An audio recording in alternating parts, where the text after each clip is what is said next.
નમસ્કાર મિત્રો, હું રાજેશ ભાસ્કર આપ સૌનું યુટ્યુબમાં આપણી આ ચેનલ પર સ્વાગત કરું છું. મિત્રો, આજે આપણે તારીખ 2 ડિસેમ્બર 2025ના કેટલાક મોસ્ટ ઇમ્પોર્ટન્ટ કરંટ અફેર અને અગાઉની પરીક્ષામાં પૂછાયેલા કેટલાક ઇમ્પોર્ટન્ટ પ્રશ્નો વિશે ડિટેલમાં ચર્ચા કરીશું, જે આપને આવનારી પરીક્ષા માટે ખૂબ જ ઉપયોગી સાબિત થશે. તો મિત્રો, આપ આ ચર્ચા સાથે જોડાઈ રહેજો અને વિડીયોને પહેલેથી લઈને છેલ્લે સુધી પૂરેપૂરો જોવાનો આગ્રહ રાખજો. તો ચલો મિત્રો, શરૂ કરીએ. શરૂઆત કરતાં પહેલાં જણાવી દઉં કે જો તમારે આપણી આ યુટ્યુબ ચેનલને સબસ્ક્રાઇબ કરવાનું બાકી હોય તો ચેનલને સબસ્ક્રાઇબ કરજો, નોટિફિકેશન બેલ આઇકોનને પ્રેસ કરીને, અને જો તમને વિડીયો પસંદ આવે તો વિડીયોને લાઇક કરજો. પરંતુ તમારા જેટલા પણ મિત્રો છે એ બધા મિત્રો જોડે આ વિડીયોની લિંકને શેર કરવાનું ભૂલશો નહીં. ચલો તો શરૂઆત કરીએ. સૌપ્રથમ જોઈશું અગાઉની પરીક્ષામાં પૂછાયેલા મહત્વના દિવસોના પ્રશ્નો, જેના જવાબો તમારે મને કમેન્ટ બોક્સમાં લખીને જણાવવાના છે. અને વિડીયોના લાસ્ટમાં જ્યારે હું તમને આ દરેક પ્રશ્નના જવાબ જણાવું ત્યારે તમારે ચેક કરવાનું છે કે તમે આપેલા પ્રશ્નોના જવાબમાંથી કેટલા પ્રશ્નોના જવાબ સાચા છે. અને જેટલા પણ પ્રશ્નોના જવાબ સાચા હોય એનો આંકડો તમારે કમેન્ટમાં લખવાનો છે કે 10માંથી આટલા સાચા. ડેઇલી જીકે ટેસ્ટમાં આપણે રોજ 10 પ્રશ્નો પૂછીએ છીએ, એમાંથી 5 પ્રશ્નો મહત્વના દિવસોના છે. બાકીના જે 5 પ્રશ્નો છે એ ગુજરાતના ઇતિહાસના છે. તો તમે તમારા આન્સર આપો નીચે કમેન્ટ બોક્સમાં, અને હું આજના કરંટ અફેરનો પ્રથમ પ્રશ્ન છે એની શરૂઆત કરું છું. પ્રથમ પ્રશ્ન છે કે તાજેતરમાં ડીજીપીસ કમેન્ડેશન ડિસ્ક 2024 અલંકરણ સમારોહની ઉજવણી ક્યાં કરવામાં આવી? તો જવાબ આવશે ગાંધીનગરમાં. કઈ જગ્યાએ? ગાંધીનગરમાં. તો ગુજરાત પોલીસની કર્તવ્ય નિષ્ઠા, શૌર્ય અને સમર્પણને બિરદાવવા માટે ડીજીપીસ કમાન્ડેશન ડિસ્ક 2024 અલંકરણની સમારોહની ભવ્ય ઉજવણી ગુજરાત પોલીસ અકાદમી કરાઈ ગાંધીનગર ખાતે કરવામાં આવી હતી. આ સમારોહની અધ્યક્ષતા રાજ્યના પોલીસ વડા ડીજીપી શ્રી વિકાસ સહાય દ્વારા કરવામાં આવી હતી. વર્ષ 2019થી શરૂ થયેલી આ પ્રતિષ્ઠિત એવોર્ડ સમારોહનું આ 6થું વર્ષ હતું. તેમાં ગુજરાત પોલીસ પરિવારના સભ્યો, અધિકારીઓ, કર્મચારીઓ એની ઉપસ્થિતિ નોંધનીય રહી હતી. આ પ્રસંગે રાજ્યભરના 110 પોલીસ અધિકારીઓ અને કર્મચારીઓને તેમની વિશિષ્ટ સિદ્ધિ બદલ ડીજીપીસ કમાન્ડેશન ડિસ્ક એવોર્ડથી સન્માનિત કરવામાં આવ્યા હતા. આ પ્રસંગે ડીજીપી તાલીમ Shri Nirja Gotru, CID crime DGP Shri KLN Rao, Ahmedabad police commissioner GS Malik, કરાઈ એકેડમીના ઇન્ચાર્જ આચાર્ય શ્રી APL માલ એ હાજર રહ્યા હતા. પોલીસની વાત આવી છે, તમારા માટે પ્રશ્ન છે કે આપણે પોલીસ સ્મૃતિ દિવસ ક્યારે મનાવીએ છીએ? તમને કમેન્ટ બોક્સમાં લખીને જણાવવાનું છે, જવાબ આવડતો હોય તો. સેકન્ડ પ્રશ્ન, દર વર્ષે વિશ્વ કમ્પ્યુટર સાક્ષરતા દિવસ ક્યારે મનાવવામાં આવે છે? તો જવાબ આવશે 2 ડિસેમ્બર, એટલે કે આજના દિવસે. તો વિશ્વ કમ્પ્યુટરના સાક્ષરતા સમુદાયમાં જાગૃતિ લાવવા માટે, ડિજિટલ સાક્ષરતા લાવવા માટે વિશ્વ કમ્પ્યુટર સાક્ષરતા દિવસ દર વર્ષે 2 ડિસેમ્બરના રોજ મનાવવામાં આવે છે. આ દિવસ બાળકો અને સ્ત્રીમાં તકનીકી કુશળતાને પ્રોત્સાહન આપે છે. આ દિવસની સ્થાપના 2001માં ભારતીય કમ્પ્યુટર કંપની છે NIIT, બરાબર છે, તો એની 20મા નંબરની વર્ષગાંઠ નિમિત્તે કરવામાં આવી હતી. વિશ્વ કમ્પ્યુટર સાક્ષરતા દિવસ સૌપ્રથમ વખત 2001માં 2 ડિસેમ્બરના રોજ ઉજવવામાં આવ્યો હતો. તમારા માટે પ્રશ્ન રિસન્ટલી જ આપણે મનાવ્યો છે, આંતરરાષ્ટ્રીય કમ્પ્યુટર સુરક્ષા દિવસ કઈ તારીખે ઉજવ્યો? કમેન્ટ બોક્સમાં લખીને જણાવો. હજુ પણ એક અગત્યનો દિવસ છે, રાષ્ટ્રીય પ્રદૂષણ નિયંત્રણ દિવસ 2 ડિસેમ્બર. તો ભારતના ઇતિહાસની સૌથી મોટી ઔદ્યોગિક દુર્ઘટનામાંની એક ભોપાલ ગેસ દુર્ઘટના, એમાં ખોવાઈ ગયેલા જે અમૂલ્ય જીવોની યાદમાં દિવસને ઓળખવામાં આવે છે. આ ઘટના 2 અને 3 ડિસેમ્બર 1984ની રાત્રે બની હતી. તેથી તે દર વર્ષે 2 ડિસેમ્બરના રોજ રાષ્ટ્રીય પ્રદૂષણ નિયંત્રણ દિવસ મનાવવામાં આવે છે. 3 ડિસેમ્બર 1984ના રોજ અમેરિકન કંપની યુનિયન કાર્બાઇડ કોર્પોરેશનના ભારતીય વિભાગની માલિકીના જંતુનાશક પ્લાન્ટમાંથી લગભગ 45 ટન જોખમી ગેસ મિથાઇલ આઇસોસાયનેટ, જે પરીક્ષામાં પૂછાય છે MIC, આ લીક થયો હતો. મધ્યપ્રદેશ સરકાર દ્વારા જાહેરાત કરવામાં આવી હતી કે ભોપાલ ગેસ દુર્ઘટનામાં અસરગ્રસ્ત લગભગ 3,787 જેટલા લોકો મૃત્યુ પામ્યા હતા. ઓકે, તો એ યાદ રાખજો. આગળ વધીએ. હજુ પણ એક ઇમ્પોર્ટન્ટ દિવસ છે, આંતરરાષ્ટ્રીય ગુલામી પ્રથા નાબૂદી દિવસ, 2 ડિસેમ્બરના રોજ. તો દર વર્ષે આ દિવસ 2 ડિસેમ્બરના રોજ ઉજવવામાં આવે છે, જેનો મુખ્ય હેતુ ગુલામીના આધુનિક સ્વરૂપો જેમ કે માનવ જાતીય શોષણ, બાળમજૂરી, ફરજિયાત લગ્ન, સશસ્ત્ર સંઘર્ષમાં બાળકોનો ઉપયોગ, એના વિશે જાગૃતિ લાવવાનો અને અંત લાવવાનો છે. સંયુક્ત રાષ્ટ્રની જે સામાન્ય સભા છે, યુનાઇટેડ નેશન જનરલ એસેમ્બલી. ચલો તમારા માટે પ્રશ્ન છે કે 80મા નંબરના સત્રના અધ્યક્ષ કોણ છે? તો યુનાઇટેડ નેશન જનરલ એસેમ્બલીએ 2 ડિસેમ્બર 1949ના રોજ ઠરાવ 317 આઈબી પસાર કર્યો હતો. આ ઠરાવ વ્યક્તિઓના ટ્રાફિકિંગ અને અન્યના વેશ્યાવૃત્તિના શોષણને દબાવવા માટે કન્વેન્શન સાથે સંબંધિત હતો. આ ઠરાવ ગુલામીના આધુનિક સ્વરૂપની નાબૂદી માટેનું એક મહત્વપૂર્ણ પગલું કહી શકાય. બરાબર, એ પગલું હતું એક. આગળ વધીએ. રોહિત શર્માએ ઓડીઆઈમાં સૌથી વધુ સિક્સરનો વિશ્વ રેકોર્ડ બનાવ્યો. તો રોહિત શર્માએ 30 નવેમ્બરના રોજ દક્ષિણ આફ્રિકા સામેની પ્રથમ ઓડીઆઈમાં શાહિદ આફ્રિદીનો રેકોર્ડ તોડી નાખ્યો. ઓડીઆઈમાં સૌથી વધુ સિક્સર મારવાનો, 352 કરતાં વધારે સિક્સર મારવાનો વિશ્વ રેકોર્ડ બનાવ્યો છે. રોહિત શર્માએ દક્ષિણ આફ્રિકાના માર્કો હેન્સન સામે 6 ફટકારી 352 પ્લસ સિક્સર સાથે નવો રેકોર્ડ સ્થાપિત કર્યો અને તેમણે આ સિદ્ધિ માત્ર 270 ઇનિંગમાં મેળવી, જે આફ્રિદીની 398 મેચો કરતાં ઘણી ઓછી છે. વેસ્ટ ઇન્ડિઝના ક્રિસ ગેલ છે, એમણે 301 મેચમાં 331 સિક્સર ફટકારી છે.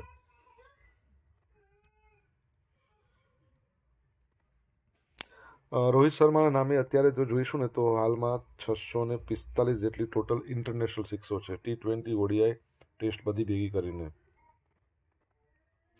ઓકે, અને તમને ખ્યાલ હોય તો રિસન્ટલી આપણે ભણ્યા હતા કે તેમને બ્રાન્ડ એમ્બેસેડર બનાવવામાં આવ્યા છે. શાના માટેના બ્રાન્ડ એમ્બેસેડર બનાવવામાં આવ્યા છે? કમેન્ટમાં લખો. આના સિવાય પણ તમને ખ્યાલ હશે કે ઓડીઆઈમાં જે બેટ્સમેનનું રેન્કિંગ આવે એમાં તેઓ નંબર 1 છે અત્યારે. એમની એજ 38 વર્ષની છે અને એવું કહી શકાય સૌથી વૃદ્ધ ભારતીય ખેલાડી છે, ક્રિકેટર છે, જે નંબર 1 બન્યા છે ઓડીઆઈની અંદર. એ પણ યાદ રાખજો. મિત્રો, વિડીયો પસંદ આવ્યો હોય, ભણવાની મજા આવી હોય તો વિડીયોને લાઇક કરો, તમારા મિત્રો જોડે વિડીયોની લિંકને શેર કરો. આપણી બંને યુટ્યુબ ચેનલ રાજેશ ભાસ્કર 2ને સબસ્ક્રાઇબ કરો, નોટિફિકેશન બેલ આઇકોનને પ્રેસ કરીને. જો તમારે ડેલી કરંટ અફેરની પીડીએફ જોઈતી હોય તો આપણી ટેલિગ્રામ ચેનલ છે, એને જોઈન કરી લો. તમને ડેલી કરંટ અફેરની પીડીએફ મળશે, સાથે સાથે પોલ્સ પણ રમવા મળશે. તાજેતરમાં મુંબઈ ખાતે કયા પ્રોજેક્ટ હેઠળ નિર્મિત ચોથું અત્યાધુનિક યુદ્ધ જહાજ તારાગીરી એ નૌકાદળને સોંપવામાં આવ્યું છે? તો જવાબ આવશે પ્રોજેક્ટ 17A. શું આવશે? Project 17A. તો ભારતીય નૌકાદળની તાકાતમાં વધુ એક ઉમેરો થયો છે. મુંબઈ ખાતે પ્રોજેક્ટ 17A હેઠળ નિર્મિત ચોથું અત્યાધુનિક યુદ્ધ જહાજ તારાગીરી નૌકાદળને સોંપવામાં આવ્યું છે, જેનું નિર્માણ કોણે કર્યું છે? મજગાંવ ડોક શિપબિલ્ડર્સ લિમિટેડ, મુંબઈ. મજગાંવ ડોક શિપબિલ્ડર્સ લિમિટેડની વાત કરીએ તો 1934માં એની સ્થાપના થઈ, મુંબઈમાં આવેલું છે. બરાબર છે. અને કે જગમોહન એ તેના ચેરમેન અને મેનેજિંગ ડિરેક્ટર છે. એટલે કે એટલે કેપ્ટન. બરાબર, નિવૃત્ત. તો એ યાદ રાખજો. તારાગીરીની ખાસિયત જોઈએ તો આ જહાજ ભારતની યુદ્ધ જહાજ નિર્માણ ક્ષમતામાં આત્મનિર્ભરતાનું ઉદાહરણ છે. ડિઝાઇન તો ભારતીય નૌકાદળના વોરશિપ ડિઝાઇન બ્યુરો દ્વારા ડિઝાઇન કરવામાં આવેલું છે. તે પ્રોજેક્ટ 17A હેઠળનું ચોથું જહાજ છે. અગાઉના શિવાલિક ક્લાસ P-17 જહાજો કરતાં વધુ આધુનિક હથિયારો, સેન્સરો અને સ્ટેલ્થ ફીચરથી સજ્જ છે. સ્ટેલ્થ ફીચરને કારણે દુશ્મનના રડાર પરથી સરળતાથી પકડાતું નથી. ઐતિહાસિક મહત્વ: આ નામ જૂના INS તારાગીરી લિએન્ડર ક્લાસ પરથી રાખવામાં આવ્યું છે, જેણે 1980થી 2013 સુધી ભારતીય નૌકાદળમાં સેવા આપી હતી. હવે પ્રોજેક્ટ 17A શું છે? તો ભારતીય સંરક્ષણ દળો દ્વારા સ્ટીલ્થ ગાઇડેડ મિસાઇલ ફ્રિગેટની શ્રેણી બનાવવા માટે પ્રોજેક્ટ શરૂ કરવામાં આવ્યો હતો અને એના હેઠળ ટોટલ 7 ફ્રિગેટ્સ બનાવવામાં આવી રહ્યા છે. એમાં મજગાંવ શિપબિલ્ડર્સ લિમિટેડ એ 4 જહાજો બનાવે છે. અને Garden Reach Shipbuilders and Engineering એ 3 જહાજો બનાવશે. ડિલિવરી ટાઈમલાઈન તો છેલ્લા 11 મહિનામાં ભારતીય નૌકાદળને સોંપવામાં આવેલું આ ચોથું P-17 એ જહાજ છે. બાકીના પ્રોજેક્ટના બાકીના 3 જહાજો આવતા વર્ષે 2026માં ઓગસ્ટ સુધીમાં તબક્કાવાર સોંપવામાં આવશે. બરાબર છે, યાદ રાખજો. આગળ વધીએ. તાજેતરમાં ભારત સરકારે સત્તાવાર રીતે કેટલા લેબર કોડ્સ લાગુ કર્યા છે? તો ટોટલ 4 લેબર કોડ્સ લાગુ કર્યા છે. જોઈ લઈએ.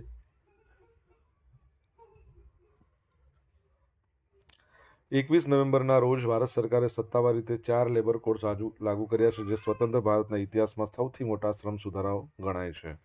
આ સુધારા અંતર્ગત 29 જૂના શ્રમ કાયદાઓને બદલીને 4 નવા સરળ અને આધુનિક કોડ્સ ચેનમાં સમાવવામાં આવ્યા છે. આ પગલાંનો ઉદ્દેશ કામદારોની સુરક્ષા વધારવી, સામાજિક સુરક્ષા પૂરી પાડવી અને વ્યવસાય માટે અનુકૂળ વાતાવરણ ઊભું કરવાનો છે. હવે મહિલા કામદારો છે એમને સમાન કામ માટે સમાન વેતન, નાઇટ શિફ્ટમાં કામ કરવાની પરવાનગી મળી રહી છે, પરંતુ એમના માટે CCTV કેમેરા અંતર્ગત, એટલે કે સિક્યુરિટી પ્રોવાઈડ પાડવામાં આવે. ટ્રાન્સપોર્ટેશન છે એ પણ એમને પ્રોવાઈડ પાડવામાં આવે. ગીગ અને પ્લેટફોર્મ વર્કર્સ પ્રથમ વખત કાયદાકીય માન્યતા અને સામાજિક સુરક્ષામાં કંપનીઓનું યોગદાન. ફિક્સ ટર્મ એમ્પ્લોય કાયમી પગારદારો જેટલા જ લાભ અને 1 વર્ષ પછી ગ્રેજ્યુટી. આ યાદ રાખજો, 1 વર્ષ પછી ગ્રેજ્યુટી. MSME અને અસંગઠિત ક્ષેત્રની વાત કરીએ તો સામાજિક સુરક્ષાનું કવરેજ અને ઓવરટાઈમ માટે ડબલ વેતન. શું કીધું? ઓવરટાઈમ હોય તો ડબલ. આ સુરક્ષાથી સામાજિક સુરક્ષા કવરેજ 2015ના 19% વધીને 2025માં 64% થવાની અપેક્ષા છે. આ આત્મનિર્ભર ભારતના વિઝનને અનુરૂપ એક મોટું પગલું છે. હવે જો આ જે 4 કોડ દાખલ કરવામાં આવ્યા છે, એક છે વેતન સંહિતા, કોડ ઓન વેજીસ 2019, સામાજિક સુરક્ષા સંહિતા, કોડ ઓન સોશિયલ સિક્યુરિટી 2020, ઔદ્યોગિક સંબંધ સંહિતા, ઇન્ડસ્ટ્રીયલ રિલેશન 2020 અને વ્યવસાયિક સલામતી આરોગ્ય સંહિતા 2020. તો એના અંતર્ગત તમે જુઓ તો વેતન સંહિતામાં લઘુત્તમ વેતન છે ને સમગ્ર દેશમાં તમામ ઉદ્યોગોના કામદારો છે એમના માટે સમાન લઘુત્તમ વેતન એ સુનિશ્ચિત કરે છે. આ ઉપરાંત વેતન લઘુત્તમ જે કીધું છે સમયસર ચૂકવણી પણ થઈ ને એ પણ ફરજિયાત બનાવે છે. સામાજિક સુરક્ષા સંહિતાની વાત કરીએ તો જે ગીગ વર્કર્સ હોય, પ્લેટફોર્મ વર્કર હોય, સ્થળાંતરિત મજૂરો સહિતના તમામ કામદારોને PF મળવો જોઈએ, ગ્રેજ્યુટીના લાભ મળવા જોઈએ, ESIC, પેન્શન આવી બધા લાભો મળવા જોઈએ. ઔદ્યોગિક સંબંધ સંહિતાની વાત કરીએ તો વિવાદ નિવારણ, ઔદ્યોગિક વિવાદોને ઝડપી નિવારણ માટે ટ્રિબ્યુનલની રચના પર ભાર મૂકે છે. તે હડતાલ અને લેઓફના નિયમોને પણ સરળ બનાવે છે. પછી વ્યવસાયિક તાલીમ અને આરોગ્ય સલામતીના ધોરણો, કામકાજના સ્થળે તમામ ઉદ્યોગો માટે સમાન સલામતી અને આરોગ્યના ધોરણો નક્કી કરવામાં આવે. મહિલા માટે સમાન તકો અને વાર્ષિક હેલ્થ ચેકઅપની જોગવાઈ છે. હવે આમાં જો અમુક વસ્તુ છે ને એ અત્યારે ફરજિયાત કરી છે. પહેલાં શું હતું કે નિમણૂક પત્ર હોય ને, અપોઇન્ટમેન્ટ લેટર એ ફરજિયાત નહોતું. હવે દરેક કામદારને અપોઇન્ટમેન્ટ લેટર ફરજિયાત મળશે. લઘુત્તમ વેતન મર્યાદિત હતું. હવે દરેકને લઘુત્તમ વેતન આપવું જ પડે. સપોઝ ફોર એન એક્ઝામ્પલ કે દરેકને મહિનાના 25,000 રૂપિયા આપવા જ પડે. તમે 25ના 40 આપો, 50 આપો અલગ વસ્તુ, પણ આટલા તો આપવા જ પડે. ESICનું કવરેજ ઓછું હતું, હવે દેશવ્યાપી ESIC ઉપલબ્ધ. મહિલાઓને નાઇટ શિફ્ટમાં મનાઈ હતી, હવે સલામતી સાથે તમામ શિફ્ટમાં કામની છૂટ. પહેલાં અનેક લાયસન્સ લેવા પડતા, હવે single licence, single registration. Health checkup પહેલાં ફરજિયાત નહોતું, પણ હવે 40+ વર્ષ જે હોય એ લોકો માટે મફત વાર્ષિક ચેકઅપ રહેશે. મણિપુરે કોલંબિયાને હરાવી 15મું મણિપુર પોલો ઇન્ટરનેશનલ ટાઇટલ જીત્યું છે. તો ઇમ્ફાલમાં આવેલા ઐતિહાસિક માપલ કાંગજેબુંગ મેદાન છે ત્યાં રમાઈ હતી 15મી મણિપુર પોલો ઇન્ટરનેશનલ ટુર્નામેન્ટ. એમાં ફાઇનલમાં ઇન્ડિયા બી છે. મણિપુર ટીમે કોલંબિયાને 8-5થી હરાવીને ટાઇટલ જીત્યું છે. સંગાઈ ફેસ્ટિવલ 2025ના ભાગરૂપે યોજાયેલી આ ટુર્નામેન્ટના સમાપન સમારોહમાં રાજ્યપાલ અજય કુમાર ભલ્લા અને વિજેતા ટીમને 2 લાખ રૂપિયા અને રનર ટીમને 1.5 લાખ રૂપિયાનું ઇનામ આપ્યું. ઉલ્લેખનીય છે કે મણિપુરને આધુનિક પોલો રમતનું જન્મસ્થળ માનવામાં આવે છે, જેને ત્યાં સ્થાનિક રીતે શું કહે છે? સગાલ કાંગજે કહેવાય છે. મણિપુર, તમને ખબર હશે કે મણિપુર છે એ મણિપુરમાં અત્યારે રાષ્ટ્રપતિ શાસન ચાલી રહ્યું છે. શું છે? રાષ્ટ્રપતિ શાસન છે. શું છે એનું કેપિટલ? કમેન્ટ બોક્સમાં લખીને જણાવો. સોશિયલ મીડિયાના માધ્યમથી મારી સાથે તમે કનેક્ટ રહી શકો છો. ઇન્સ્ટા ID છે રાજેશ.i.ભાસ્કર. ફેસબુક આઈડી છે આપણું RI ભાસ્કર, અને ટેલિગ્રામ ચેનલ છે રાજેશ ભાસ્કર. જ્યાં તમને ડેલી કરંટ અફેરની PDF મળશે અને પોલ્સ પણ રમવા મળશે. જો ભણવાની મજા આવી હોય તો વિડીયોને લાઇક કરો, તમારા મિત્રો જોડે વિડીયોની લિંકને શેર કરો. ચેનલ સબસ્ક્રાઇબ કરવાની બાકી હોય તો સબસ્ક્રાઇબ કરો, નોટિફિકેશન બેલ આઇકોનને પ્રેસ કરીને. તાજેતરમાં એશિયા પાવર ઇન્ડેક્સ 2025માં ભારત કયા સ્થાને રહ્યું છે? તો ભારત 3જા નંબર પર આવી ગયું છે. તો ભારતે વૈશ્વિક સ્તરે મોટી સિદ્ધિ હાંસલ કરતા એશિયા પાવર ઇન્ડેક્સ 2025માં 3જું સ્થાન મેળવ્યું. આ સાથે ભારત સત્તાવાર રીતે મેજર પાવર્સની શ્રેણીમાં સામેલ થઈ ગયું. 3જા નંબરે, પહેલા નંબરે અમેરિકા, બીજા નંબરે ચીન છે. અને આ પ્રકાશક કોણ છે આ ઇન્ડેક્સના? તો લોવી ઇન્સ્ટિટ્યૂટ ઓસ્ટ્રેલિયાની છે એ. ભારતનો સ્કોર 40 છે. મેજર પાવર માટે થ્રેશોલ્ડ એટલે કે બોર્ડર પાર કરે છે. ઇન્ડેક્સ મુજબ ભારતનું પ્રદર્શન નીચે ક્ષેત્રો પર આધારિત છે. મજબૂત પાસા, આર્થિક ક્ષમતા એટલે કે વધતું GDP ને રોકાણ, લશ્કરી ક્ષમતા આપણી સારી છે, સંરક્ષણ આધુનિકરણ કરીએ છીએ, પછી ભવિષ્યના સંસાધનો, યુવા વસ્તી અને ટેકનોલોજી. આ બધા મજબૂત પાસા. જેમાં સુધારો કરવાનો છે એ કયા કયા? તો ડિફેન્સ નેટવર્ક, અન્ય દેશો સાથે સૈન્ય જોડાણો કરવાના છે. રાજ્ય પ્રભાવ, તો સોફ્ટ પાવર અને સાંસ્કૃતિક પ્રભાવ. બરાબર છે. તો આ એ છે. તમને ખ્યાલ હોય તો ક્લાઇમેટ ચેન્જ પરફોર્મન્સ ઇન્ડેક્સમાં આપણે 23મા નંબરે રહ્યા.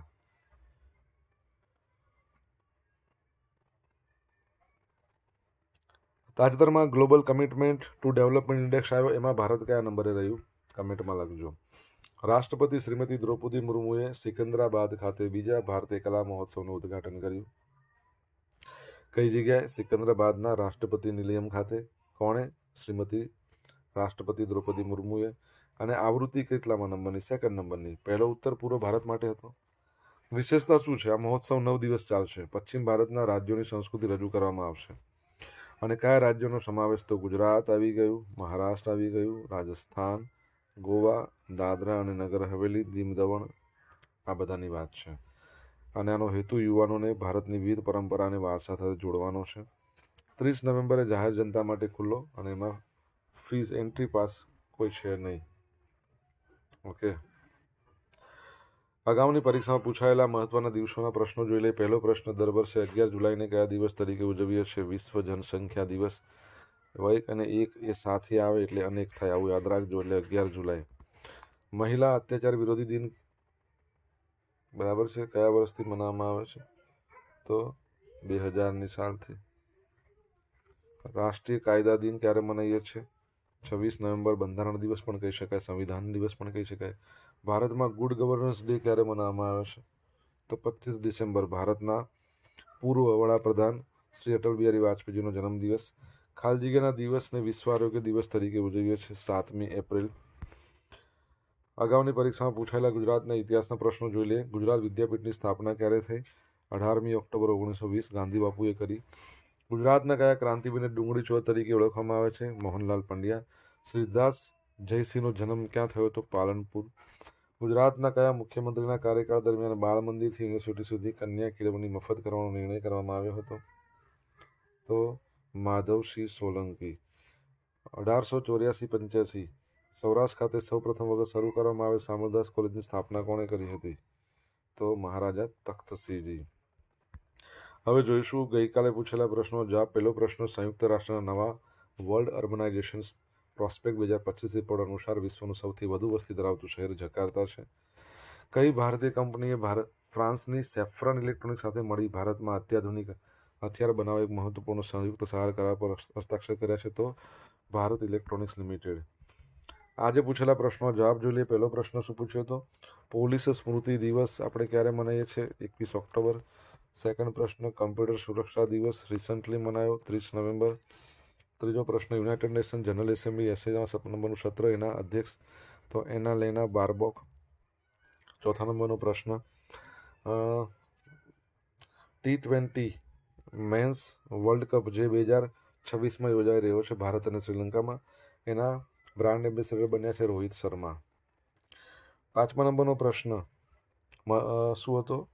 5મા નંબરનો પ્રશ્ન આપણે કાયદા મંત્રી, આવો કોઈ પ્રશ્ન પૂછ્યો હતો? કાયદા મંત્રી કોણ છે? અર્જુન રામ મેઘવાલ. નતો પૂછ્યો. ઓકે, ચલો વાંધો નહીં. પછી global commitment to development index છે એમાં ભારત કેટલામાં નંબર છે? 36 નંબર. અને મણિપુરનું કેપિટલ કયું છે? ઇમ્ફાલ છે. ઓકે, હવે જોઈશું ગઈકાલના કરંટ અફેરમાંથી પૂછેલા કેટલાક ઇમ્પોર્ટન્ટ પ્રશ્નો, જેના જવાબો તમારે મને કમેન્ટમાં લખીને જણાવવાના છે. પહેલો પ્રશ્ન, તાજેતરમાં કોના દ્વારા નવસારીમાં રાજ્યના સૌથી આધુનિક અને હાઈટેક એસટી બસ સ્ટેશનના લોકાર્પણ કરવામાં આવ્યું? સેકન્ડ પ્રશ્ન, કેન્દ્રીય ગૃહમંત્રી અમિત શાહે કયા સ્થળે 60મી ઓલ ઇન્ડિયા ડીજીપી આઈજીપી કોન્ફરન્સનું ઉદ્ઘાટન કર્યું? જવાબ આવડે તો કમેન્ટમાં લખજો. તો આ હતા આજના દિવસના કેટલાક મોસ્ટ ઇમ્પોર્ટન્ટ કરંટ અફેર. સાથે આપણે જોયું અગાઉની પરીક્ષામાં પૂછાયેલા કેટલાક ઇમ્પોર્ટન્ટ પ્રશ્નોના જવાબોની સાથે. આશા રાખું બધાને ભણવાની મજા આવી હશે. મજા આવે તો વિડીયોને લાઇક કરો, તમારા મિત્રો જોડે વિડીયોની લિંકને શેર કરો. આપણી બંને યુટ્યુબ ચેનલ રાજેશ ભાસ્કરને સબસ્ક્રાઇબ કરો, નોટિફિકેશન બેલ આઇકોનને પ્રેસ કરીને. તો મિત્રો, thank you so much for watching this video. Have a nice day. જય હિન્દ, જય ભારત, જય જય ગરવી ગુજરાત.